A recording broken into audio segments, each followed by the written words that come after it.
والصلاة والسلام على أشرف الأنبياء والمرسلين نبينا محمد وعلى آله وأصحابه ومن تبعهم بإحسان إلى يوم الدين.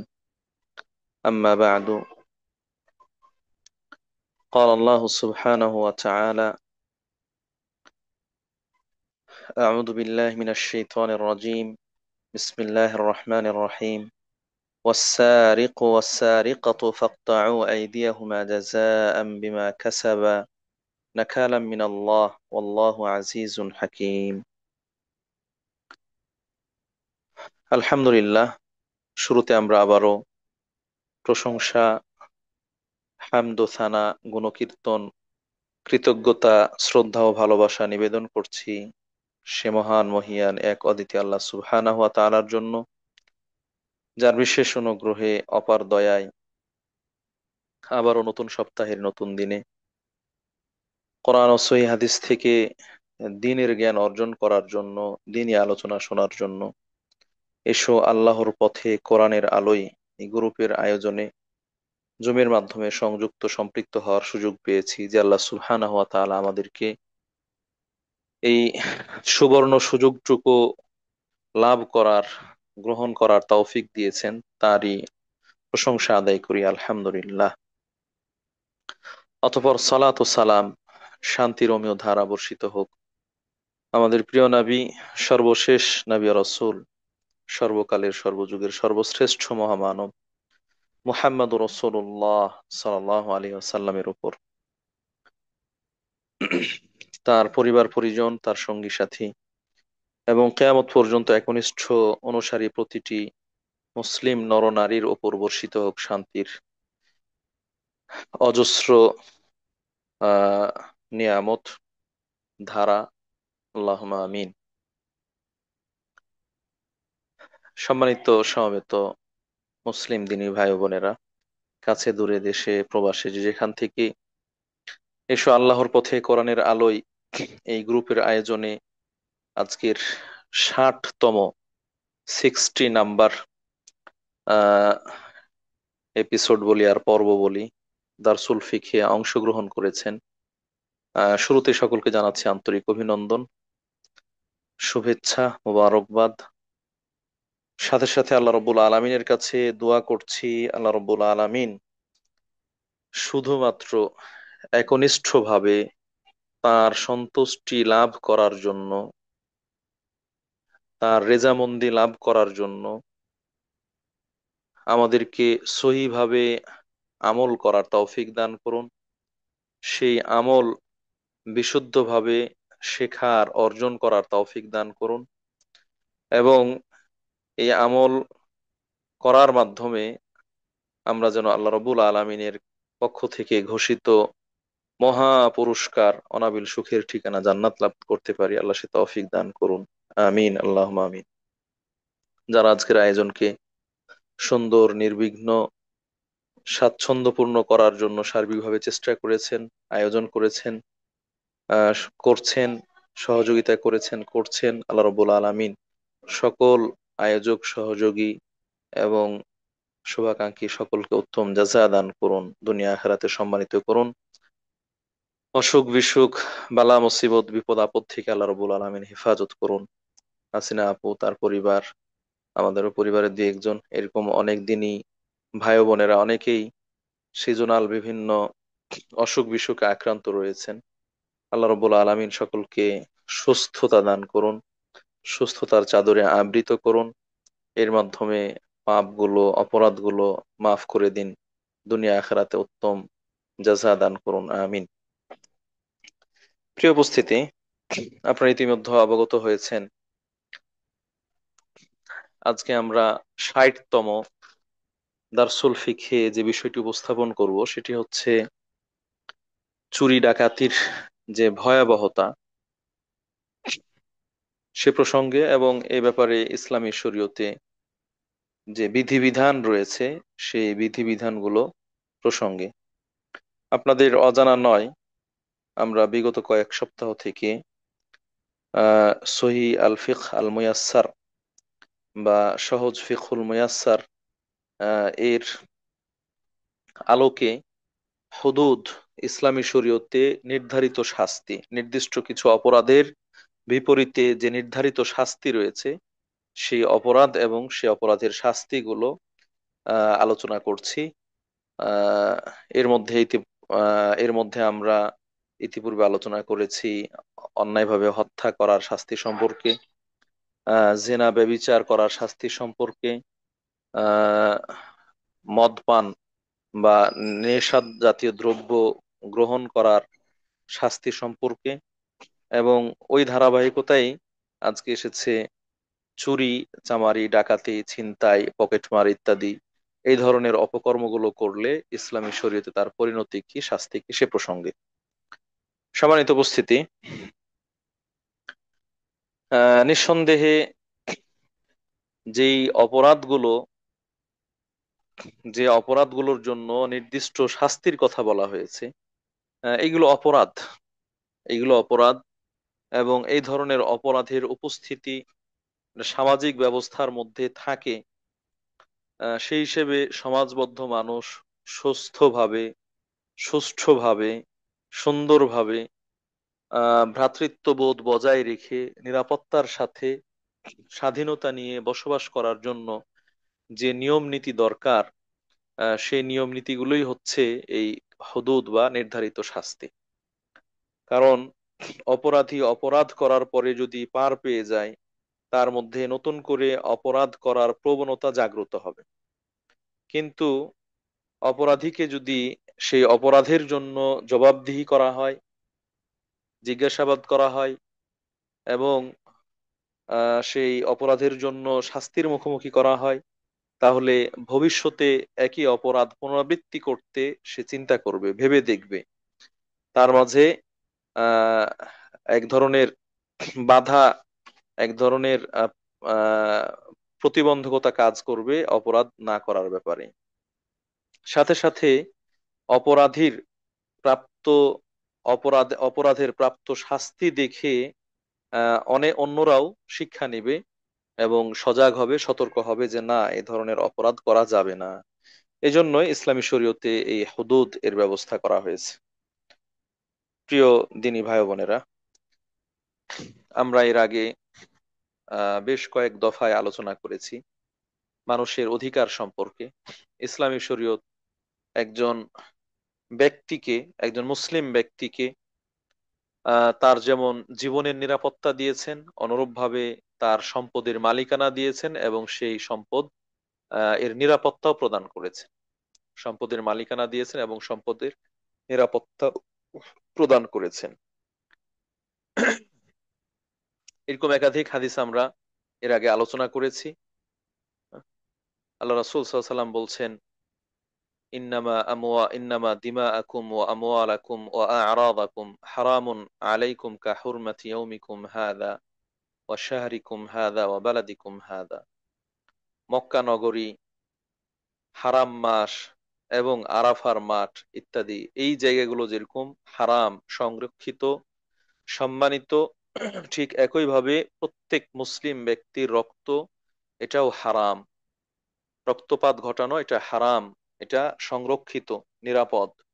তার সম্পদ, এটাও সংরক্ষিত, নিরাপদ। তার ইজ্জত আবরু, তার সম্মান সম্ভ্রম, এটাও নিরাপদ, সংরক্ষিত। অনুরূপভাবে আল্লাহ রাসূল সাল্লাল্লাহু আলাইহি সাল্লাম মুমিন ও মুসলিম ব্যক্তিদেরকে নাসিহা করেছেন, আল মুসলিমু আখুল মুসলিম, এক মুসলিম আর এক মুসলিমের ভাই। যেটা আল্লাহ তাআলা কোরআনে বলেছেন, ইন্নামাল মুমিনুনা ইখওয়া, মুমিনরা পরস্পর ভাই ভাই। সেই হিসেবে লা ইয়াখযুলুহু লা ইয়াজলিমুহু ওয়া লা ইয়াখযুলুহু, মুসলিম ব্যক্তি তার মুসলিম ভাইকে জুলুম করবে না, তাকে অপদস্থ করবে না, অন্যায়ভাবে তার সম্পদ ভক্ষণ করবে না, গ্রহণ করবে না। স্বয়ং আল্লাহ রাব্বুল আলামিন অন্যায়ভাবে সীমালঙ্ঘন করে, জুলুম করে তার মুসলিম ভাইয়ের সম্পদ গ্রহণ করতে নিষেধ করেছেন, হারাম করেছেন। ওয়ালা তাকুলু আমওয়ালাকুম বাইনাকুম বিল বাতিল, আল্লাহ রাব্বুল আলামিন বলছেন, তোমরা তোমাদের মাঝে তোমাদের সম্পদগুলো অন্যায়ভাবে গ্রাস করো না, অন্যায়ভাবে খেও না। একজন আরেকজনের সম্পদ অন্যায়ভাবে ভোগ দখল করো না। এটা আল্লাহ রাব্বুল আলামিন হারাম ঘোষণা করেছেন। আল্লাহ রাব্বুল আলামিন হারাম ঘোষণা করেছেন। সূরা বাকারায় বলেছেন, সূরা মাইদার মধ্যে বলেছেন যেটা করা ঠিক নয়। সূরা নিসার মধ্যেও আল্লাহ রাব্বুল আলামিন বলছেন। সূরা বাকারার 188 নং আয়াতে বলছেন, ওয়ালা তাকুলু আমওয়ালাকুম বাইনাকুম বিল বাতিলি ওয়া তুদলু বিহা ইলাল হুক্কাম লিতাকুলু ফারীকাম মিন আমওয়ালিন নাস বিল ইসমি ওয়া আনতুম তা'লামুন। তোমরা নিজেদের মাঝে সম্পদগুলো অন্যায়ভাবে ভোগ করো না, ভক্ষণ করো না, খেও না। আর এটাকে বিচারকের কাছে এমন ভাবে উপস্থাপন করো না যেন কোনো এক দল অন্যায়ভাবে পাপের সাথে তার মুসলিম ভাইয়ের সম্পদ গ্রাস করতে পারে, এরকম পদ্ধতি অবলম্বন করো না। ঠিক একইভাবে আল্লাহ রাব্বুল আলামিন সূরা মাইদার সূরা নিসার মধ্যে ঘোষণা করেছেন। আল্লাহ রাব্বুল আলামিন সূরা নিসার মধ্যে ঘোষণা করেছেন, তোমরা পরস্পর সম্পদ অন্যায়ভাবে খেও না। ইয়া আইয়ুহাল্লাযীনা আমানু লা তাকুলু আমওয়ালাকুম বাইনাকুম বিল বাতিল ইল্লা আন তাকুনা তিজারাতান আন তারাদিম মিনকুম। সূরা নিসার 29 নম্বর আয়াতে আল্লাহ বলছেন, হে ইমানদারগণ, তোমরা একজন আরেকজনের সম্পদ বাতিলভাবে অন্যায়ভাবে খেও না, অন্যায়ভাবে ভোগ করো না। তাহলে এখানেও আল্লাহ রাব্বুল আলামিন অন্যায়ভাবে খেতে নিষেধ করেছেন। আমরা আজকে যে বিষয়ে আলোচনা করব, চুরি সম্পর্কে, ডাকাতি সম্পর্কে। নিঃসন্দেহে এটা অন্যের সম্পদ অন্যায়ভাবে ভক্ষণ করার একটা গুরুত্বপূর্ণ মাধ্যম। এটা একটা সক্রিয় মাধ্যম, যার মাধ্যমে একজন মানুষ আর একজন মানুষের সম্পদ অন্যায়ভাবে গ্রাস করে, ভক্ষণ করে, খায়। সারিকা আরবি শব্দ, যাকে চুরি বলা হয়েছে। চুরি, আল্লাহ রাব্বুল আলামিন এই শব্দমূল থেকে আয়াত ব্যবহার করেছেন, ওয়াসারিকু ওয়াসারিকাতু, ওয়াসারিকু ওয়াসারিকাতু, চোর এবং চোরিনী। তস্কর পুরুষ, তস্কর নারী, চোর পুরুষ, চোর নারী, যে চৌর্য বৃত্তি করে, চুরির কাজ সম্পন্ন করে, তাকে সারেক বলা হয়েছে। এটি যেহেতু ইসলামী শরীয়তের পরিভাষা এবং এর পেছনে সুনির্দিষ্ট শাস্তি রয়েছে, এজন্য চুরির ডেফিনেশন জানা দরকার। চুরির ডেফিনেশন জানা দরকার। অন্যায়ভাবে সম্পদ খেয়ে ফেলা, এটা বিভিন্ন প্রকার হতে পারে। একটা হলো যেমন জুলুম করে জবরদখল করা, প্রভাব প্রতিপত্তি আছে, ক্ষমতা আছে, আহ জোর করে আরেকজনেরটা দখল করে সেটা ভোগ করা, এটাও অন্যায়। এটাও অন্যায়, এটা জুলুম, কিন্তু এটা চুরি নয়। এটা চুরি নয়। একজন ব্যক্তি আরেকজনের সম্পদ গোপনে নিয়ে নিল, যেন মালিক টের না পায়, এরকম ভাবে, তো এটাও অন্যায়। এটাও অন্যায়, কিন্তু এটা চুরি কি না? একজন ব্যক্তি অস্ত্র নিয়ে আরেকজনের কানে বা বুকে রিভলভার ধরে বা ছুরি, দা ইত্যাদি ধরে, যা আছে বেটা বের কর, যা আছে সব দিয়ে দে, ইত্যাদি, এই যে এইভাবে নেয়, এটাও তো অন্যায় ভাবে নেওয়া হলো, কিন্তু এটা চুরি না চুরি নয়? সম্মানিত উপস্থিতি, যদি চুরি হয়, যেটাকে সারিকা বলা হয় আরবিতে, চুরি হয়, তাহলে তার ক্ষেত্রে এক ধরনের বিধান। আর যদি চুরি না হয়, এটা যদি চুরি না হয়, তার থেকে বড় হয়, ডাকাতি হয়, হ্যাঁ ডাকাতি হয়, তাহলে তার বিধান কিন্তু আলাদা। এজন্য আমাদেরকে চুরি কি, চুরি করা কি, কিভাবে, সেটা জানা দরকার। তাহলে অন্যটা থেকে আমরা পার্থক্য করতে পারবো।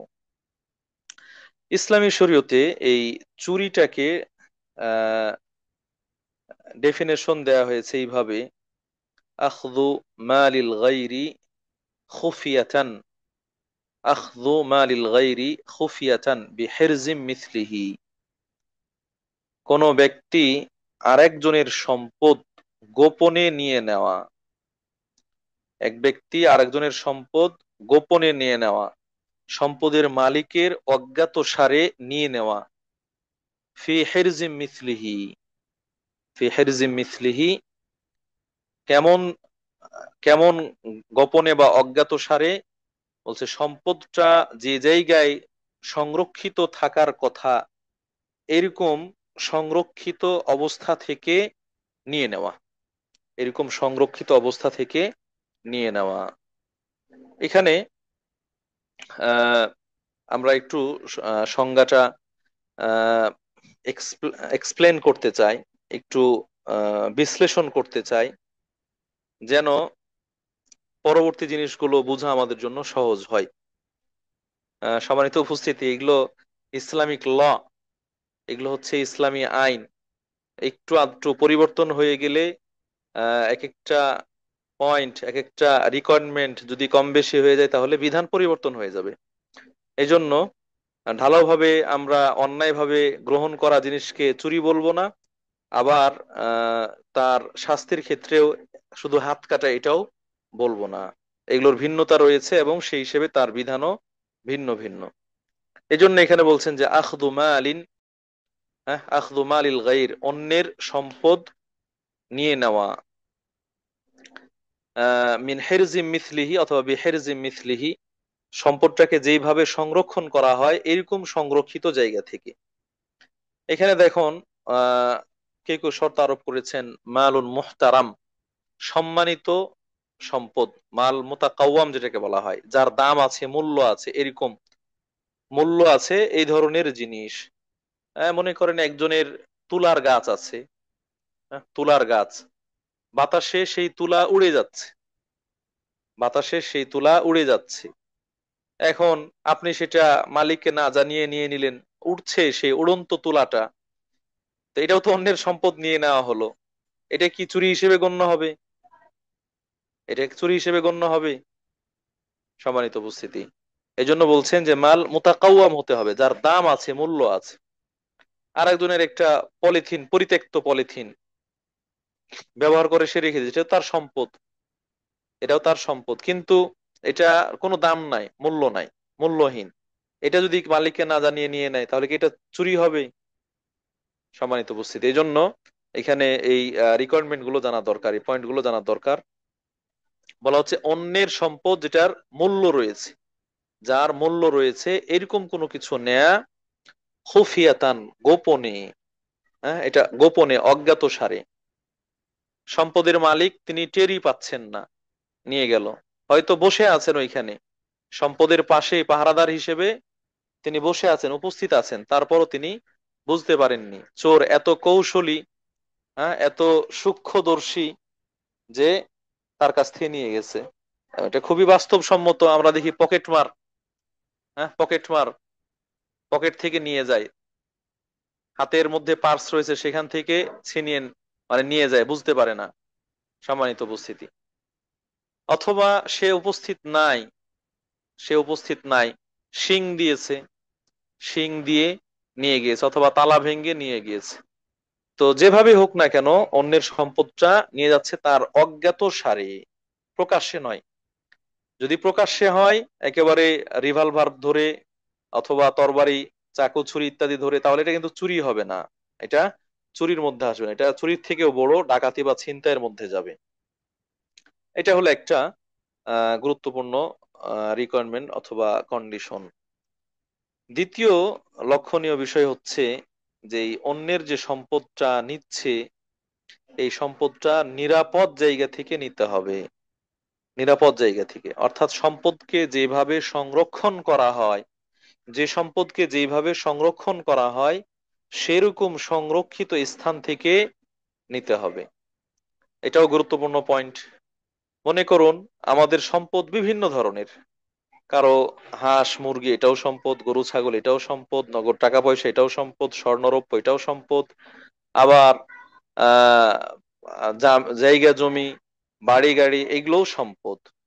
তো যেই জিনিসটা যেভাবে সংরক্ষণ করতে হয় সেরকম সংরক্ষিত জায়গা থেকে, স্বর্ণ বা রৌপ্য, নগদ টাকা পয়সা, এটা কিন্তু ওই গেটের সামনে, হ্যাঁ, দরজার সামনে একটা ব্যাগ রেখে দিয়েছেন, সেই ব্যাগের মধ্যে সংরক্ষণ করা হয় এমনটা নয়। অথবা আপনার দরজা দিয়ে ঢুকতেই উঠানের মধ্যে ফেলে রেখেছেন, এমনটা নয়। যেভাবে আপনার প্রাইভেট কারটা অথবা বাইকটা পড়ে থাকে, এইভাবে কিন্তু স্বর্ণরৌপ্য টাকা পয়সা সংরক্ষণ করা হয় না। স্বর্ণরৌপ্য টাকা পয়সা সংরক্ষণ করার জন্য একেবারে ঘরের ভিতরে, যেটা সুদৃঢ় প্রাচীর, দরজা ইত্যাদি এইগুলোর মাধ্যমে সংরক্ষিত। এরপরে ভিতরে হয়তো ভল্ট আছে, অথবা সিন্দুক আছে, অথবা এরকম আরো বিশেষ আলমারি আছে। আহ সেই জায়গায় কিন্তু এটাকে সংরক্ষণ করা হয়, সেই জায়গায় সংরক্ষণ করা হয়। তাহলে এইরকম সুরক্ষিত, সংরক্ষিত অবস্থা থেকে যদি কেউ মালিকের অজ্ঞাতসারে এটা নিয়ে যায়, তখন এটা চুরি হবে। কিন্তু দরজার পাশে পড়েছিল, সেখান থেকে নিয়ে গিয়েছে, এটা কিন্তু আহ এই স্বর্ণরৌপ্যের ক্ষেত্রে চুরি হিসেবে গণ্য হবে না। প্রাইভেট কার, এটাকে সংরক্ষণ করার জন্য গ্যারেজে রাখা হয়, অথবা দরজার পাশে রাখা হয় বা উঠানে রাখা হয়। এই প্রাইভেট কার, বাস, ট্রাক ইত্যাদি এইগুলো সংরক্ষণ করার জন্য একেবারে রুমের ভিতরে সিন্দুক বানিয়ে সেখানে তালা মেরে ভরে রাখবে, এমনটা কিন্তু হয় না। রড, মনে করেন কারো বাসার রড রয়েছে, যেটা এখন দামি সম্পদ, দামি জিনিস, লোহা। তো এই লোহা কিন্তু সিন্দুকের ভিতরে ঢুকে সংরক্ষণ করা হয় না, বরং বাড়ির সামনে বা ঘরের মধ্যে কোনো মতে সেটা ফেলে রেখে শিকল দিয়ে বেঁধে রাখে, এভাবে সংরক্ষণ করা হয়। আহ, তা আমি যেটা বলতে চাচ্ছি আর কি, ইসলামী শরীয়তের যে শর্তটা এখানে আরোপ করা হয়েছে, যে জিনিসকে যেভাবে সংরক্ষণ করা হয়, এরকম যথোপযুক্ত সংরক্ষিত জায়গা থেকে যদি কারো সম্পদ মালিকের অজ্ঞাতসারে অন্য কেউ লুকিয়ে নিয়ে যায়, হ্যাঁ, সেটাকে চুরি বলা হয়, সেটাকে চুরি বলা হয়। প্রিয় উপস্থিতি, এই ধরনের চুরি, আচ্ছা এখানে বাকিটা আমরা স্পষ্ট হয়ে গেলাম যে যে পকেট মার, সেও কিন্তু এই চুরির মধ্যেই পড়বে। যে শিং দেয়, ঘরের মধ্যে শিং দেওয়া বলে, দেয়াল কেটে নিয়ে যাওয়া, এটাও কিন্তু এই চুরির মধ্যেই পড়বে। কিন্তু এর বাইরে যেগুলো একেবারে প্রকাশ্য, অস্ত্র উঁচিয়ে ধরে তাক করে অথবা হুমকি ধামকি দিয়ে নিয়ে যাওয়া হয়, সেটা চুরি নয়, বরং সেটা ডাকাতি, সেটা ছিনতাই। সেটাকে মুহারেব হিসেবে ইসলামী শরীয়তে আখ্যায়িত করা হয়েছে। প্রিয় উপস্থিতি, এই ধরনের চুরি, এটা ইসলামী শরীয়তে হারাম। এই ধরনের চুরি, এটা ইসলামী শরীয়তে হারাম, ইসলামী শরীয়তে হারাম করা হয়, যেটা কোরআনের আয়াত এবং হাদিস দ্বারা প্রমাণিত। কোরআনের আয়াত এবং হাদিস দ্বারা প্রমাণিত। আহ আল্লাহ রাব্বুল আলামিন নারীদের ব্যাপারে যে আয়াত নাজিল করেছেন, আহ তাদের বায়াত নেওয়ার সময় আল্লাহ রাসূল সাল্লাল্লাহু আলাইহি ওয়াসাল্লামকে নির্দেশ দেওয়া হয়েছে তারা এই জিনিসগুলো স্বীকার করে প্রতিশ্রুতি ব্যক্ত করবে আনুগত্য করা। তার মধ্যে আছে ওয়ালা ইয়াসরিকনা, আল্লাহর সাথে শরিক করবে না, হত্যা করবে না, আহ, অন্যায়ভাবে অন্যের সম্পদ খাবে না, এবং চুরিও করবে না। ওয়ালা ইয়াসরিকনা, তারা চুরিও করবে না। তো এখানে চুরি করতে নিষেধ করা হয়েছে। অনুরূপ ভাবে স্বয়ং আল্লাহ রাব্বুল আলামিন এই চুরির শাস্তি বর্ণনা করেছেন। চুরির শাস্তি বর্ণনা করেছেন, ওয়াসসারিকু ওয়াসসারিকাতু ফাকতাউ আইদিয়াহুমা, চোর পুরুষ হোক বা নারী হোক, যদি চুরি করে তাহলে তার হাত কেটে দিবে। তাহলে এখানে শাস্তি দেওয়ার কথা বলা হয়েছে, আর যে কাজের শাস্তি রয়েছে সেটা হালাল নয়, বরং সেটি হারাম। হাদিসের মধ্যে এসেছে, সহিহ বুখারী এবং মুসলিমের হাদিস, আল্লাহ রাসূল সাল্লাল্লাহু আলাইহি ওয়াসাল্লাম বলছেন, লা'নাল্লাহু সারিকা ইয়াসরিকুল বাইদাতা ফাতুকতাউ ইয়াদুহু ওয়া ইয়াসরিকুল হাবলা ফাতুকতাউ ইয়াদুহু। আল্লাহ রাব্বুল আলামিন ওই চোরকে অভিসম্পাত করেছেন যে চুরি করে। এমন ডিম অথবা হেলমেট, বাইদা, হ্যাঁ, ডিম, ডিম আরবি শব্দ বাইদা, যার অর্থ হচ্ছে ডিম, আন্ডা। যে আন্ডা চুরি করে তার হাত কাটা হয়, অথবা যে রশ্মি চুরি করে তারপরে তার হাত কাটা হয়, এরকম যে চোর, তাদেরকে আল্লাহ রাব্বুল আলামিন অভিসম্পাত করেছেন। এখানে বাইদা বলতে বলা হয়েছে যে এটা ডিম, একটা ডিমের আর দাম কত, আমরা সামনে আসবো কতটুকু চুরি করলে হাত কাটা যাবে। তো ডিমের তো সেই পরিমাণ মূল্য হয় না। তো ডিম দ্বারা উদ্দেশ্য হচ্ছে এখানে স্বর্ণের ডিম, অথবা হেলমেট, হেলমেট জাতীয় বা শিরস্ত্রাণ। যুদ্ধের সময় যোদ্ধা তার মাথায় যে শিরস্ত্রাণ ব্যবহার করে, হেলমেট ব্যবহার করে আত্মরক্ষা করার জন্য, এই ধরনের বস্তু। অথবা হাবল বলা হয়েছে, রশ্মি। তো এটা রশ্মি দ্বারা চেইন উদ্দেশ্য, আহ যেটা অনেক দামি। অথবা ওই জাহাজ বাঁধার জন্য যেই রশ্মি রয়েছে, যেটা অনেক মোটা এবং যার দাম অনেক, সেই রশ্মি, এই ধরনের জিনিস চুরি করে। আর এই চুরি করার জন্য হাত কাটা হয় আল্লাহ রাব্বুল আলামিন এরকম চোরদেরকে লানত করেন, অভিসম্পাত করেন। সম্মানিত উপস্থিতি, তাহলে আহ এখান থেকেও বোঝা যাচ্ছে যে চুরি করা এটা অন্যায় কাজ, এটা হারাম কাজ। চুরি করা এটা হারাম কাজ, অন্যায় কাজ। আরেকটি সহিহ বুখারীর মধ্যে যে হাদিস এসেছে, আহ, আয়েশা রাদিয়াল্লাহু তাআলা আনহা থেকে বর্ণিত, তিনি বলছেন, কানা রাসূলুল্লাহ সাল্লাল্লাহু আলাইহি ওয়াসাল্লাম ইয়াকতাউ সারিকা ফি রুব'i দিনারিন ফাসাইদা। রাসূলুল্লাহ সাল্লাল্লাহু আলাইহি সাল্লাম চোরের হাত কেটেছেন রুবু দিনার বা তার থেকে বেশি চুরি করার কারণে। তাহলে আল্লাহ রাসূল হাত কেটেছেন, এ ব্যাপারে স্পষ্ট বর্ণনা রয়েছে। আর আয়েশা থেকে বর্ণিত আরেকটি একেবারে খুব প্রসিদ্ধ হাদিস, যেখানে আল্লাহ রসুল সাল্লাহ আলাই সাল্লামের ইনসাফ, আদল, ন্যায়পরায়ণতা এবং স্বজন প্রীতিবিহীন ইসলামী শরীয়তের বিধান প্রয়োগের ব্যাপারে যে দৃঢ় ঘোষণা, সেটি ফুটে উঠেছে। ওয়াইমুল্লাহ লাউ আন্না ফাতিমাতা বিনতা মুহাম্মাদিন সারাকাত লাকাতা'তু ইয়াদাহা। আল্লাহর কসম, যদি মুহাম্মদ তনায়া ফাতেমা, মুহাম্মদের মেয়ে ফাতেমাও চুরি করত, তাহলে তার হাত আমি কেটে দিতাম, তাহলে তার হাত আমি কেটে দিতাম। এইভাবে আল্লাহ রাসূল দৃঢ় কথা বলেছেন। এরপরে সেই মাখজুমি মহিলা যে চুরি করেছিল, তার হাত কাটার নির্দেশ প্রদান করেছেন। প্রিয় উপস্থিতি, তাহলে আমরা এই আয়াত এবং হাদিসগুলো থেকে বুঝতে পারলাম যে চুরি করা এটা একটা অপরাধ। ইসলামী শরীয়তে অনুমোদন নেই, ইসলামী শরীয়তে অনুমতি নেই অন্যের সম্পদ লুকিয়ে অজ্ঞাতসারে আহ সংরক্ষিত জায়গা থেকে নিয়ে নেওয়ার। এই জায়গায় এটি নিষিদ্ধ কাজ হিসেবে পরিগণিত এবং প্রমাণিত। এটা আমরা বুঝতে পারলাম। এ পর্যায়ে আসি যে যদি কোনো ব্যক্তি চুরি করে, তো এই চুরিটা প্রমাণিত হবে কিভাবে? চুরিটা প্রমাণিত হবে কিভাবে বলছেন, এই চুরি প্রমাণিত হওয়ার দুটো দিক রয়েছে ইসলামী শরীয়তে। একটা দিক হচ্ছে সাক্ষীর মাধ্যমে।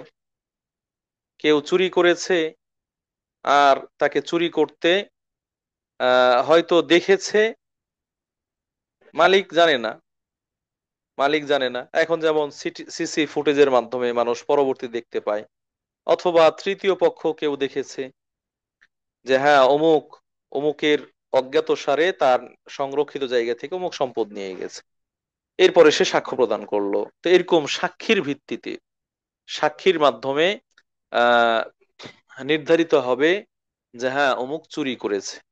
মিনিমাম কমপক্ষে দুজন সাক্ষী লাগবে, কমপক্ষে দুজন সাক্ষী লাগবে, যারা সাক্ষ্য প্রদান করবে যে হ্যাঁ অমুক অমুকের এই জিনিস চুরি করেছে। এটি একটি মাধ্যম।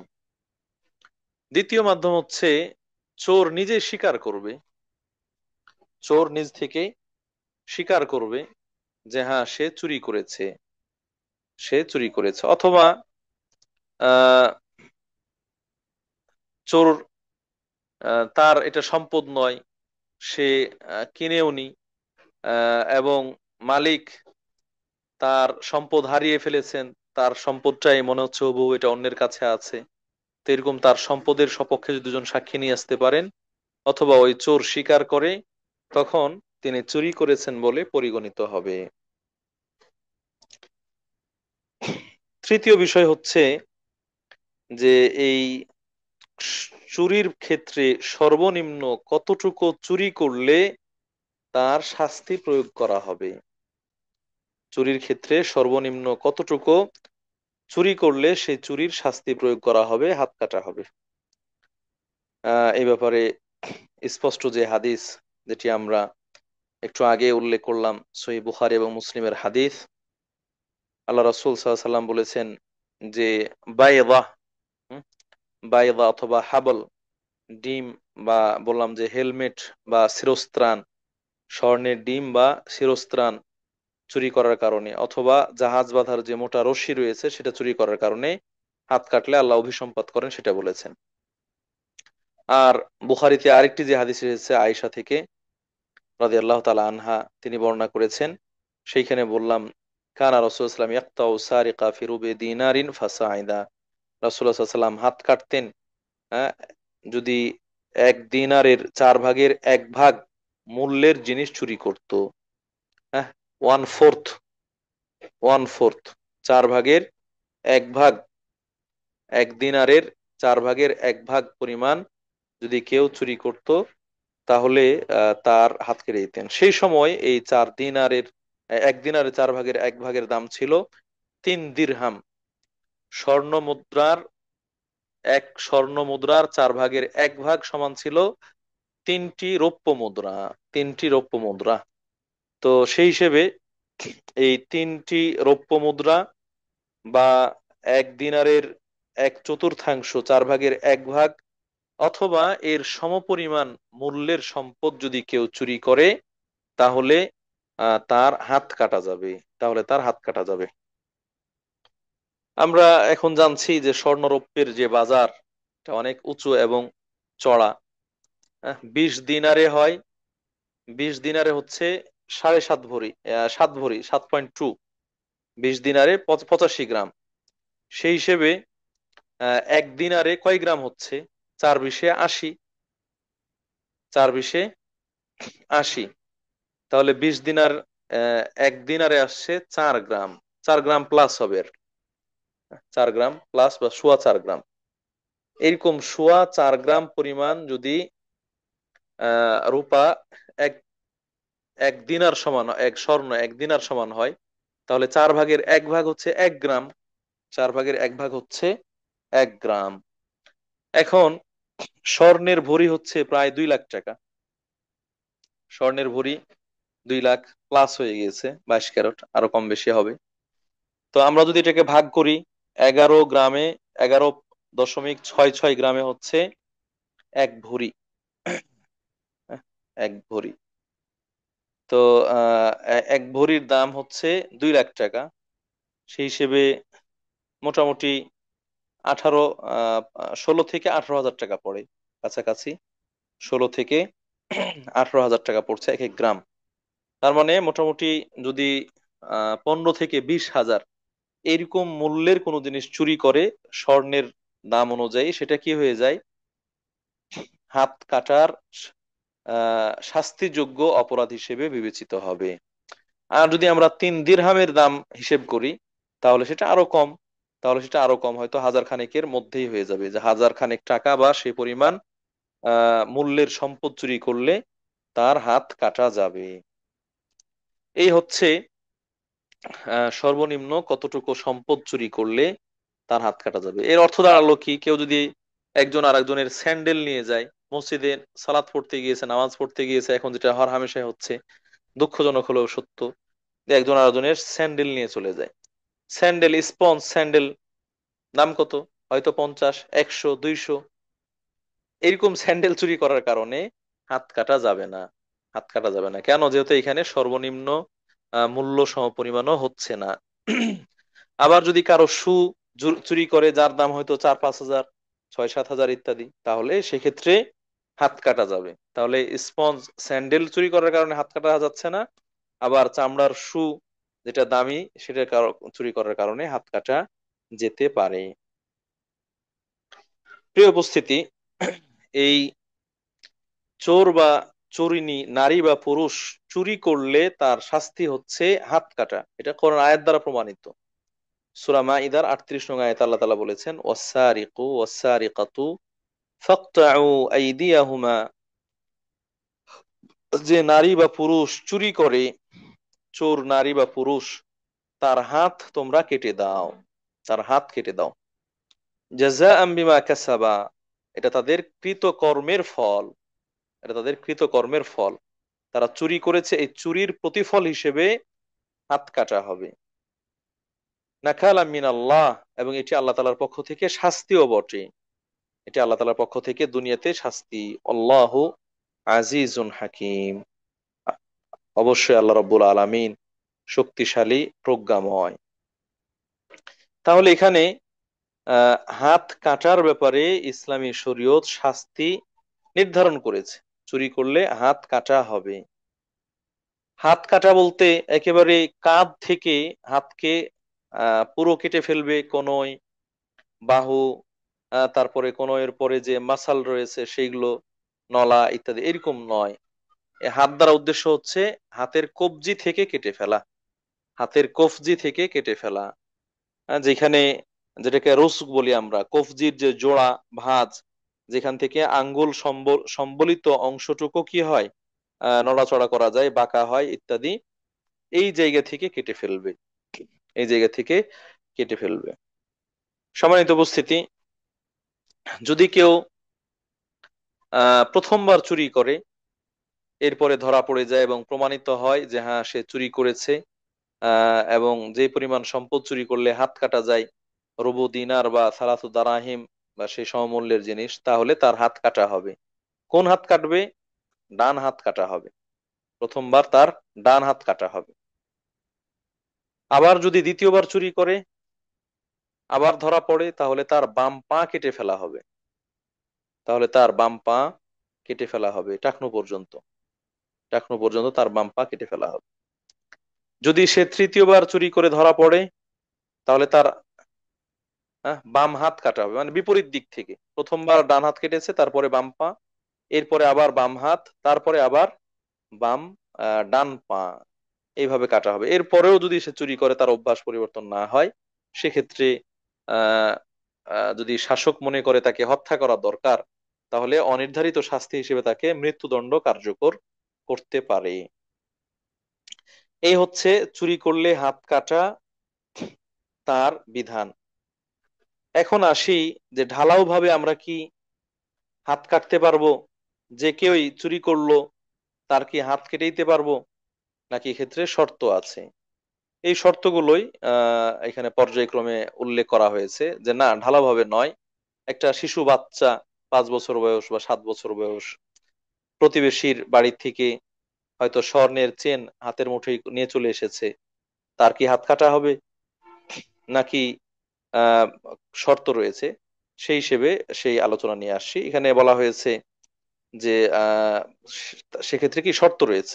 এই শর্তগুলো হচ্ছে, 1 নম্বরে আমরা যেটা এর মধ্যে বলে আসলাম, সংজ্ঞার মধ্যে, যেটা গোপনে, গোপনে নিতে হবে। গোপনে মানে সম্পদের মালিকের অজ্ঞাত সারে, সম্পদের মালিকের অজ্ঞাত সারে, তার আহ জানা অবস্থায় নয়, এরকম হলে তার হাত কাটা হবে।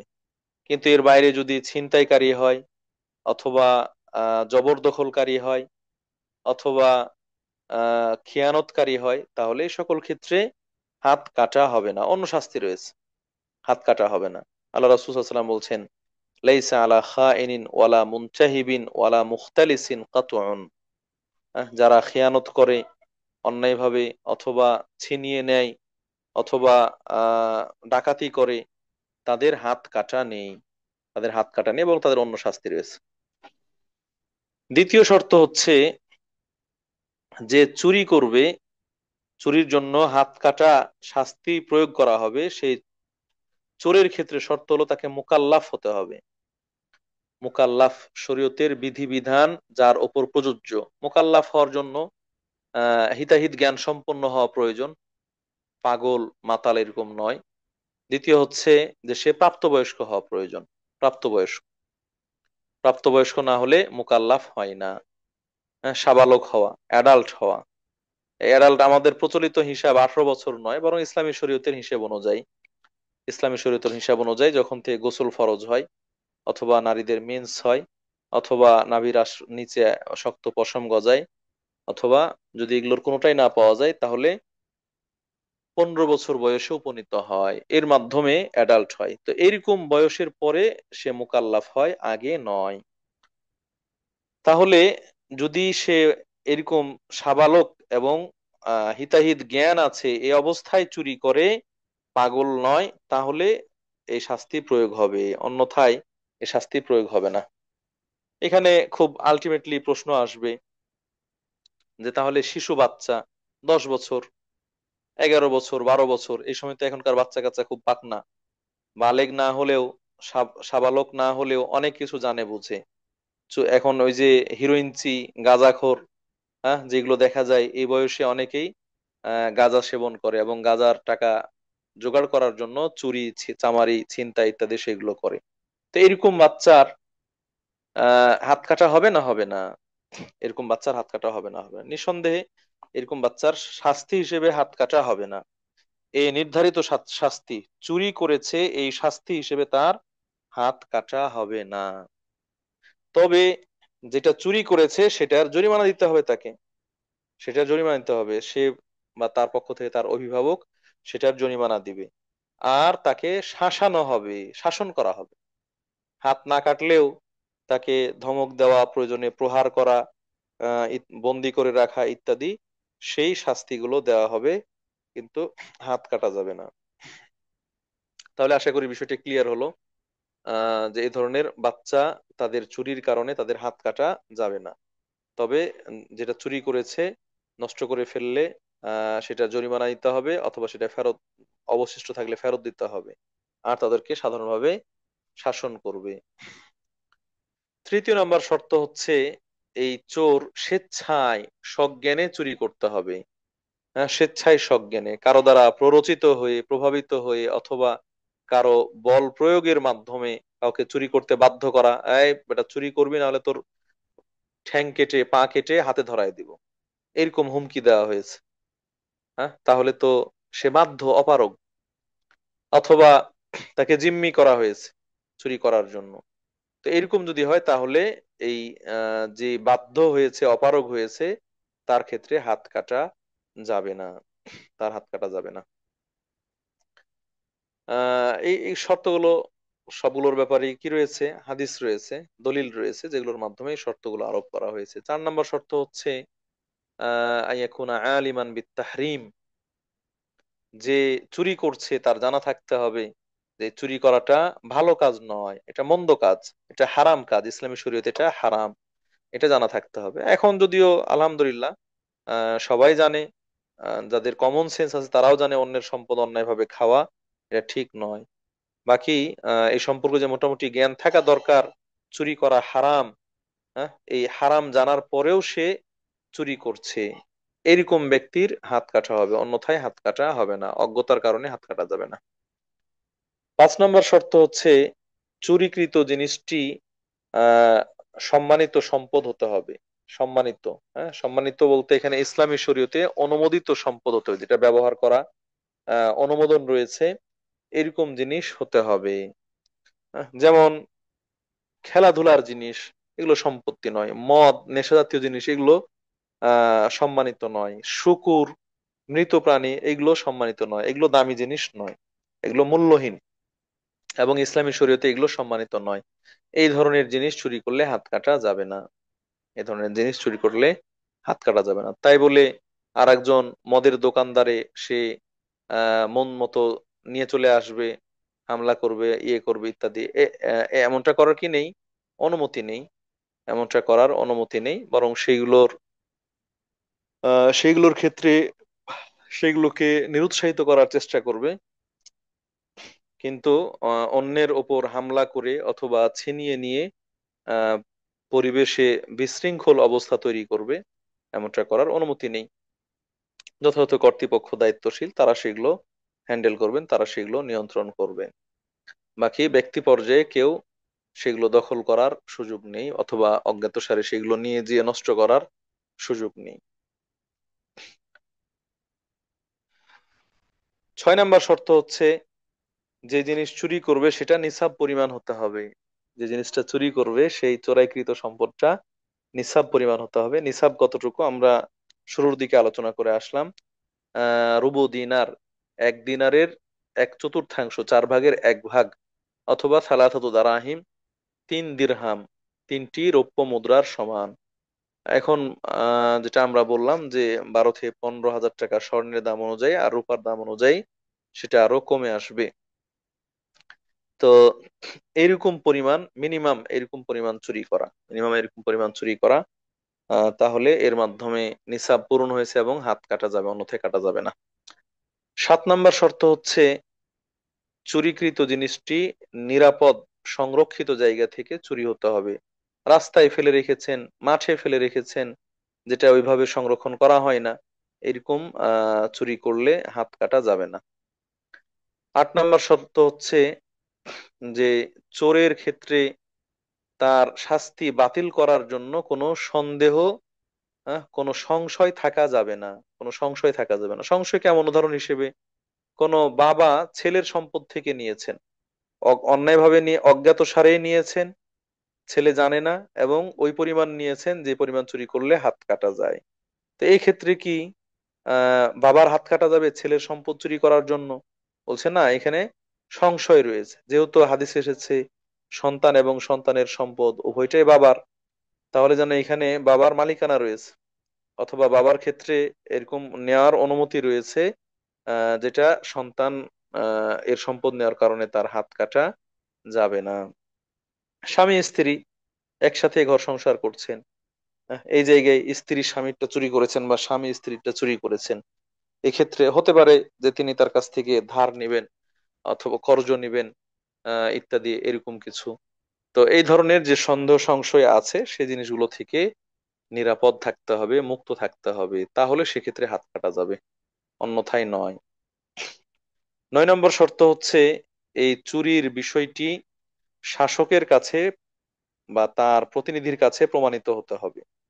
সে নিজে স্বীকার করুক অথবা তার বিরুদ্ধে সাক্ষী সাক্ষ্য প্রদান করে প্রমাণ করুক যে হ্যাঁ সে চুরি করেছে। এটা শাসকের কাছে এসে প্রমাণ হতে হবে। ব্যক্তি পর্যায়ে কেউ বলল, সেইগুলো শাস্তি প্রয়োগ করা যাবে না। কাউলুহু তাআলা ওয়াশহিদু ইদা ওয়াশহিদু শাহিদাইনি মির রিজালিকুম, তোমরা তোমাদের বিষয়গুলো প্রমাণ করার জন্য দুজন পুরুষ সাক্ষী রাখবে। সেই আহ আয়াতের ভিত্তিতে সাক্ষীর কথা বলা হয়েছে। আর ব্যক্তির যেই স্বীকৃতি, সে চুরি করেছে এটা স্বীকার করছে, সে স্বীকৃতির মাধ্যমেও এটা প্রমাণিত হবে। 10 নম্বর হচ্ছে যার সম্পদ চুরি হয়েছে তাকে এই চোরের বিরুদ্ধে অভিযোগ উত্থাপন করতে হবে। তা দাবি করতে হবে যেটা আমার সম্পদ, আমার সম্পদ সে চুরি করে নিয়ে গেছে, আমার সম্পদ চুরি করে নিয়ে গেছে, আমি এটা ফেরত চাই, অথবা এটা তার কাছ থাকতে পারবে না, ইত্যাদি এই ধরনের। আর সে যদি মনে করে চুরি হয়ে গেছে, যাক মাফ করে দিলাম, ক্ষমা করে দিলাম, তাহলে কিন্তু এরপরও আর হাত কাটা যাবে না। যদি সে চোরের কাছ থেকে নিজের সম্পদ দাবি করে এবং বিচারকের কাছে বিচার উত্থাপন করে প্রমাণিত হলে সেক্ষেত্রে হাত কাটা যাবে, অন্যথায় তার দাবি ছাড়া হাত কাটা যাবে না। এই হচ্ছে মোটামুটি একজন চোর চুরি করলে তার ক্ষেত্রে প্রযোজ্য প্রায় 9 থেকে 10টি শর্ত। এই শর্তগুলো যদি একই সাথে পূরণ হয়, হ্যাঁ, প্রমাণিত হয়, তাহলে সেক্ষেত্রে চোরের হাত কেটে দেওয়া হবে, চোরের হাত কেটে দেওয়া হবে। আপনারা জানেন, অথবা এই ঘটনা শুনে থাকবেন, যে একজন সাহাবী, তিনি মাথার নিচে একটা চাদর রেখে শুয়েছিলেন। একজন এসে ঝটকা মেরে সেই চাদর নিয়ে চলে যাচ্ছিল। তো তিনি সেই চোরকে ধরে ফেলেছেন, ধরে আল্লাহ রাসূল সাল্লাল্লাহু আলাইহি সাল্লামের কাছে ন্যস্ত করেছেন যে আমার চাদর চুরি করছে। পরে আল্লাহ রাসূল সাল্লাল্লাহু আলাইহি সাল্লাম যখন বিষয়টা প্রমাণ করলেন, প্রমাণ করার পরে ফয়সালা দিলেন যে তার হাত কাটো। এখন চাদরের মালিক বলছে যে আল্লাহ রাসূল, আমি তাকে সদকা করে দিলাম, তাকে মাফ করে দিলাম, তাকে মাফ করে দিলাম, তার হাত কাটা হোক এটা আমি চাই না। তখন আল্লাহ রাসূল সাল্লাল্লাহু আলাইহি সাল্লাম বললেন যে এখন এই পর্যায়ে তুমি মাফ করবে সদকা করবে, তা আগে করোনি কেন? আমার কাছে বিচার নিয়ে এসছো কেন? বিচারকের কাছে বিচার নিয়ে আসার আগে যদি মাফ করে দিতে, সদকা করে দিতে, দান করে দিতে, তাহলে সেটা সে মাপ পেত। কিন্তু এখন যেহেতু বিচারক পর্যন্ত পৌঁছে গেছে, এইখানে এই শাস্তি প্রয়োগ করতেই হবে, এটা বাদ দেওয়ার সুযোগ নেই। আরেকটি গুরুত্বপূর্ণ পয়েন্ট এই চুরির ক্ষেত্রে, সেটা হলো এই শাস্তি প্রয়োগের ক্ষেত্রে যেন কেউ প্রতিবন্ধকতা সৃষ্টি না করে, প্রতিবন্ধকতা সৃষ্টি না করে, সুপারিশ না নিয়ে আসে যেন তার শাস্তি প্রয়োগ না করা হয়, তাকে যেন শাস্তি না দেওয়া হয়, কারণ এটা কেউ আল্লাহ রাসূল সাল্লাল্লাহু আলাইহি সাল্লাম খুব শক্তভাবে প্রত্যাখ্যান করেছেন। আল্লাহ রাসূল সাল্লাল্লাহু আলাইহি সাল্লাম খুব শক্তভাবে প্রত্যাখ্যান করেছেন। আমরা যে ঘটনার দিকে শুরুর দিকে ইঙ্গিত করলাম, যে একজন মাখজুমি মহিলা, মাখজুম গোত্রের, হ্যাঁ, কুরাইশের একটা শাখা মাখজুম, সেই গোত্রের একজন মহিলা চুরি করেছিল। তার স্বভাব ছিল যে সে আহ মানুষের কাছ থেকে জিনিস ধার নিয়ে আসতো, কর্জ নিয়ে আসতো। কর্জ নিয়ে আসার পরে কিছুদিন ব্যবহার করে আস্তে আস্তে সে সেটা অস্বীকার করে বসতো। সে অস্বীকার করে বসতো যে না, এটা তোমার না, এটা আমার। এই ধরনের তার বিরুদ্ধে অভিযোগ ছিল। তো এটাকেও আল্লাহ রাসূল সাল্লাল্লাহু আলাইহি ওয়াসাল্লাম চুরি হিসেবে আখ্যায়িত করেছেন এবং ফয়সালা দিয়েছেন যে তার হাত কাটা হবে। তখন ওই লোকের, ওই মহিলার পরিবারের লোকেরা খুব হতাশ হলো যে যদি এই মহিলার হাত কাটা হয় চুরির শাস্তি হিসেবে, তাহলে তো আমাদের বংশ নিন্দিত হয়ে যাবে, এটা তো আমাদের জন্য একটা দোষ, অভিযোগ। অমুক বংশের অমুক মহিলা চুরি করেছে এবং হাত কাটা হয়েছে। এই জন্য তারা রাসূলের প্রিয় পাত্র, খুব কাছের মানুষ, ভালোবাসার মানুষ, উসামা ইবনু যায়িদ, উসামা ইবনু যায়িদ, রাসূলের পালক পুত্রের ছেলে, মানে নাতির মতো, তাকে গিয়ে বলল যে তুমি আল্লাহ রাসূলের কাছে সুপারিশ করো যেন হাত কাটার বিধানটা বাতিল করে দেন। এই কথা বললে আল্লাহ রাসূল সাল্লাল্লাহু আলাইহি ওয়াসাল্লাম খুব রেগে গেলেন, ক্ষেপে গেলেন এবং উসামাকে শাসালেন। আতাশফাউ ফি হাদ্দি মিন হুদুদিল্লাহ, তুমি আল্লাহর একটা নির্ধারিত শাস্তি বাস্তবায়নের ক্ষেত্রে অন্তরায় হচ্ছ, বাধা সৃষ্টি করছো, সুপারিশ করতে এসেছো যেন শাস্তি প্রয়োগ না করা হয়। এটা তো সেই ইহুদি খ্রিস্টানদের আচরণ। তাদের মাঝে যদি কোনো সম্ভ্রান্ত ব্যক্তি চুরি করত, তাহলে তাকে তারা কিছুই করতো না, তাকে কিছুই করতো না। আর যদি তাদের মাঝে কোনো নিম্ন পরিবার, হ্যাঁ, নিম্নমানের পরিবারের কেউ চুরি করত, তাহলে তাকে তার মাথা মুন্ডন করে দিত, তারপরে তার চেহারায় চুনকালি মাখাতো এবং গাধার পিঠে তাকে ঘুরিয়ে নিয়ে বেড়াতো, ইত্যাদি ইত্যাদি। অথবা চুরির যে শাস্তি, সে শাস্তি তারা প্রয়োগ করত। তো এটা তো তাদের আচরণ। এরপর আল্লাহ রাসূল সাল্লাল্লাহু আলাইহি ওয়াসাল্লাম বললেন, অবশ্যই এই মহিলার হাত কাটা হবে। আমার মেয়ে ফাতেমাও যদি চুরি করত, তাহলে আমি তার হাত কেটে দিতাম, কেননা চোরের শাস্তি আল্লাহ তাআলার পক্ষ থেকে নির্ধারিত। ওয়াসসারিকু ওয়াসসারিকাতু ফাকতাউ আইদিয়াহুমা জাযাআম বিমা কাসাবা নাকালা মিনাল্লাহ, এটা আল্লাহ তাআলার পক্ষ থেকে নির্ধারিত। সম্মানিত উপস্থিতি, অতএব এই ধরনের শাস্তি যদি প্রমাণিত, অপরাধ প্রমাণিত হয় এবং শাসক সেই শাস্তি প্রয়োগ করে, তাহলে সেই শাস্তি প্রয়োগ করার ক্ষেত্রে অন্তরায় হওয়া, বাধা সৃষ্টি করা, এটা উচিত হবে না। তবে যদি বিচারক পর্যন্ত পৌঁছার আগেই বুঝিয়ে মিটমাট করে নেওয়া যায় এবং সে তওবা করে, যার সম্পদ তার কাছে ফেরত দিয়ে দেয় অথবা সে ছাড় দিয়ে দেয়, মাফ করে দেয়, সেক্ষেত্রে আর এই শাস্তি প্রযোজ্য হবে না। সে যদি আল্লাহর কাছে মাফ চায়, আল্লাহ রাব্বুল আলামিন মাফ করে দিবেন ইনশাআল্লাহ। চোরের হাত কাটার পরে তার হাতটা আহ থেকে যেন রক্ত বের না হয়, অনবরত রক্ত পড়তে না থাকে, এই জন্য যে প্রতিকার দরকার, এখন যে বিভিন্ন চিকিৎসা রয়েছে, সে চিকিৎসা ব্যবহার করবে, প্রয়োগ করবে। এরকম না তাকে হাত কেটে ফেলে দিল, তার শরীর থেকে পুরো রক্ত ঝরে সে মারা গেল, এমনটা যেন না হয়। চোরের চুরি করার শাস্তি মৃত্যুদণ্ড নয়, বরং হাত কাটা। তো সেই হিসেবে হাত কাটার পরে তার যেন রক্ত বন্ধ হয়ে যায়, এই জন্য যে চিকিৎসা রয়েছে সেগুলো অবলম্বন করবে, যেন তার একেবারে মৃত্যু না হয়ে যায়। আহ এইভাবে একজন অপরাধী, চোর, যে চুরি করেছে, তাকে মুসলিম সমাজে শাস্তি প্রয়োগ করা হবে যেন সে এই ধরনের চুরি আহ, কাজ থেকে বিরত থাকে, চুরির কাজ থেকে বিরত থাকে এবং তার দেখা দেখি অন্যরাও এই ধরনের চুরির কাজ না করে শিক্ষা নিতে পারে।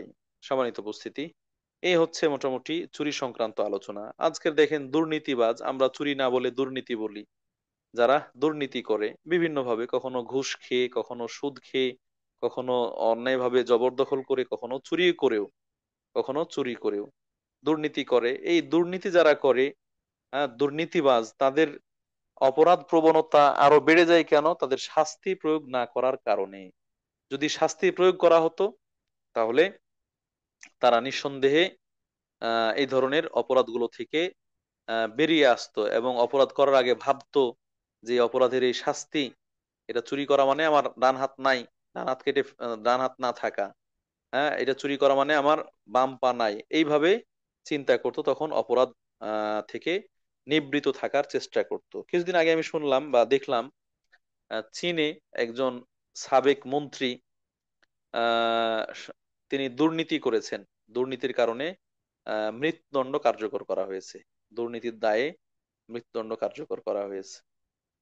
সেরকম একটা অমুসলিম নাস্তিক, যারা নাস্তিক অথবা মূর্তি পূজারী, তাদের মধ্যে এই ধরনের অপরাধের শাস্তি রয়েছে, অপরাধের শাস্তি রয়েছে। কিন্তু আমাদের দেশে দিব্যি শাসকরা, শাসক পর্যায়ের সাথে সংশ্লিষ্ট যারা, তারা এই চুরি ডাকাতি এটা ওটা এইভাবে কোনো না কোনো ভাবে জড়িত আছে এবং সেগুলো অনায়াসে চালিয়ে যাচ্ছে। তো এটার আসলে শাস্তি নেই, জবাবদিহিতা নেই, যার কারণে এই ধরনের প্রবণতা দিন দিন বৃদ্ধি পাচ্ছে।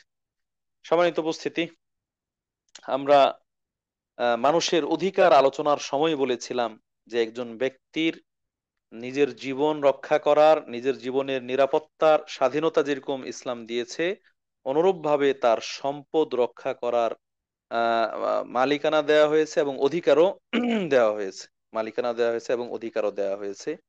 যদি কোনো ব্যক্তি এই সম্পদ আহ রক্ষা করতে গিয়ে মারাও যায়, তাকে শহীদ হিসেবে আখ্যায়িত করা হয়েছে। মান কুতিলা দুনা মালি ফাহুয়া শাহিদ, যে সম্পদ রক্ষা করতে গিয়ে মারা গেল, সে শাহাদাতের মর্যাদা লাভ করবে। এমনকি যে ছিনতাই করতে আসছে, সে যদি এই ছিনতাইকারীকে, সম্পদের মালিক ছিনতাইকারীকে কোনোভাবে থামাতে পারছে না হত্যা করা ছাড়া, মেরে ফেলে, তাহলে এই হত্যাকারী গুনাহগার হবে না, পাপী হবে না। যেন এই জায়গায় হত্যা করা কি আছে? বৈধ রয়েছে। সম্মানিত উপস্থিতি, অতএব সম্পদের যে অধিকার এবং সম্পদ রক্ষা করার যে অধিকার, এটা ইসলামী শরীয়ত মানুষকে দান করেছে, ইসলামী শরীয়ত মানুষকে দিয়েছে। এখন এই অধিকার যে হরণ করতে চায়, মানুষের জিনিস চুরি করে অন্যায়ভাবে ভোগ করতে চায়, সে শাস্তির মুখোমুখি হবে, এটাই হচ্ছে যৌক্তিক এবং এটাই বাস্তবতা। এজন্য ইসলামী শরীয়ত এই ধরনের অপরাধের জন্য হাত কাটার বিধান দিয়েছেন। যেহেতু মানুষ সাধারণত চুরি করতে গিয়ে হাতটাকে আগে ব্যবহার করে, এজন্য ইসলামী শরীয়ত হাত কাটার বিধান দিয়েছেন। এক্ষেত্রে মৃত্যুদণ্ড দেননি, কেননা চুরি করার অপরাধটা এত গুরুতর নয়, এত মারাত্মক নয়, যার কারণে মৃত্যুদণ্ডের মতো শাস্তি ইসলামী শরীয়তে নির্ধারণ করা হয়নি। যেরকম অপরাধ সেই মানের শাস্তির ব্যবস্থা করা হয়েছে। সম্মানিত উপস্থিতি, তাহলে আজকে আমরা শুধু চোর চুরি করলে হাত কাটবে এই বিধানটাই জানলাম এমনটা নয়, বরং অন্যের সম্পদ অন্যায়ভাবে নেয়া এটা হারাম। এগুলোর মাঝে একটা মাধ্যম হচ্ছে চুরি করা, এটাও হারাম। এই হারাম থেকে বিরত থাকতে হবে।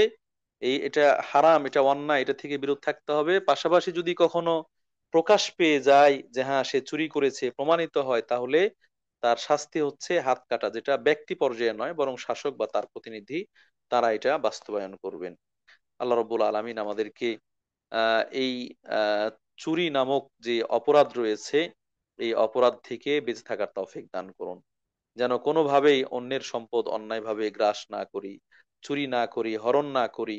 আল্লাহ রাব্বুল আলামিন সে তৌফিক দান করুন। আরেকটা আলোচনার বিষয় থেকে গেল ডাকাতি করা, যেটা এখন জবরদখল, জায়গা হোক, বাড়ি হোক, গাড়ি হোক ইত্যাদি, অথবা অস্ত্র উঁচিয়ে ধরে ডাকাতি করা, এটাকে ইসলামী শরীয়তে মুহারাবা বলা হয়েছে। এটা যেন শুধু চুরির মধ্যে সীমাবদ্ধ নয়, বরং এটা সন্ত্রাসী কর্মকাণ্ড, এটা সন্ত্রাসী কর্মকাণ্ড, তার শাস্তি আলাদা। আমরা আজকে সময় শেষ হয়ে যাওয়ার কারণে আলোচনা নিয়ে আসছি না, সামনের দিন একটু ইঙ্গিত দিয়ে নতুন বিষয়ে কথা বলবো ইনশাআল্লাহ। আল্লাহ রবুল আলমিন আমাদেরকে চুরি ডাকাতি, খুন ধর্ষণ, রাহাজানি, জবরদখল, দুর্নীতি ইত্যাদি এই ধরনের যত নিষিদ্ধ অপরাধ রয়েছে সেগুলো থেকে পরিপূর্ণভাবে বেঁচে থাকার তৌফিক দান করুন, আমিন। আল্লাহ আমাদেরকে হেফাজতে রাখুন, আমিন। আমরা যেন এগুলোর পরিবর্তে যে ভালো কাজগুলো রয়েছে, ভালো আমল রয়েছে, সেগুলোর মাধ্যমে আমাদের সময় পার করতে পারি, আমাদের বৈধ উপার্জন হালাল রিজিক সেটা আমরা ভোগ করতে পারি, আল্লাহ রব্বুল আলামিন সে তৌফিক দান করুন। আমিন, আল্লাহুম্মা আমিন। আল্লাহ রব্বুল আলামিন যারা দীর্ঘ সময় ধরে আমাদের সাথে সংযুক্ত আছেন, সম্পৃক্ত আছেন, আপনাদেরকে উত্তম জাযা দান করুন। সকলের সম্মান বাড়িয়ে দিন, সকলকে আপনি জান্নাতের মেহমান হিসেবে কবুল করুন। আমিন, আল্লাহুম্মা আমিন। আল্লাহ রব্বুল আলামিন আমাদের মাঝে অনেকে অসুস্থ রয়েছেন, অনেকের জন্য দোয়া চেয়েছেন। একদিনই বোনের ব্যাপারে বলা হয়েছে তার হাজবেন্ড ব্রেন স্ট্রোক করেছেন, অথবা ব্রেন টিউমার হয়েছে, তিনি চিকিৎসাধীন অবস্থায় আছেন। আল্লাহ যদি তার ভাগ্যে সুস্থতা লিখে রাখেন তাহলে যেন সে দ্রুত সুস্থ হয়, আল্লাহ তাকে সুস্থতা দান করেন। আর যদি তার সুস্থ না হওয়ার সম্ভাবনাই থাকে, মৃত্যু এটাই অবধারিত হয়ে যায় অসুখের কারণে, তাহলে আল্লাহ যেন ঈমানের সাথে ভালো আমলের মধ্যে তাকে মৃত্যুর ব্যবস্থা করেন। আল্লাহুম্মা আমিন। আল্লাহ রাব্বুল আলামিন আমাদের মাঝে যারা অসুস্থ রয়েছেন আপনি সকলকে সুস্থতা দান করুন। সিজনাল মৌসুমী বিভিন্ন অসুখ বিসুখ, জ্বর সর্দি কাশি গা ব্যথা ইত্যাদি, এই ধরনের অসুখগুলোতে আক্রান্ত, এইগুলো সহ ছোট বড় সকল ধরনের বালা মুসিবত থেকে আপনি আমাদেরকে হেফাজতে রাখুন। আমিন, আল্লাহুম্মা আমিন। আল্লাহ রাব্বুল আলামিন আমাদের বাবা মা ভাই বোন আত্মীয় স্বজন সহ অনেকে মারা গিয়েছে, আপনি মুসলিম মৃতদের ভুল ত্রুটিগুলো মাফ করে দিন। আহ আহ, এক ভাইয়ের নিকটাত্মীয় মা, এক বোনের মা মারা গিয়েছেন। আহ তার কথা বলেছেন, দোয়া চেয়েছেন। তিনি সহ আল্লাহ রাব্বুল আলামিন সকল মুসলিম মৃতদেরকে ক্ষমা করে দিন, তাদের কবরের আযাবগুলো মাফ করে দিন, তাদের কবরকে জান্নাতের সাথে সম্পৃক্ত করে দিন। আল্লাহ রাব্বুল আলামিন যারা বিভিন্ন অভাবের মধ্যে রয়েছে তাদের অভাবগুলো দূর করে দিন, তাদেরকে স্বাচ্ছন্দ্যে জীবন যাপন করার ব্যবস্থা করে দিন। আল্লাহ রাব্বুল আলামিন যাদের দাম্পত্য জীবনে কলহ রয়েছে, অশান্তি রয়েছে, সেই কলহ অশান্তিগুলো দূর করে দিন। সমাজে পরিবারে শান্তি বিরাজ করুন, শান্তি আনয়ন করুন। আমিন, আল্লাহ আমিন। আল্লাহ রাব্বুল আলামিন আপনার দিন প্রচার প্রসারের জন্য বিশ্বব্যাপী যে যেখানে খেদমত করছে, ভূমিকা রাখছে, আপনি সকলের খেদমত সহযোগিতা ভূমিকাগুলো কবুল ও মঞ্জুর করে নিন এবং উত্তম জাযা দান করুন।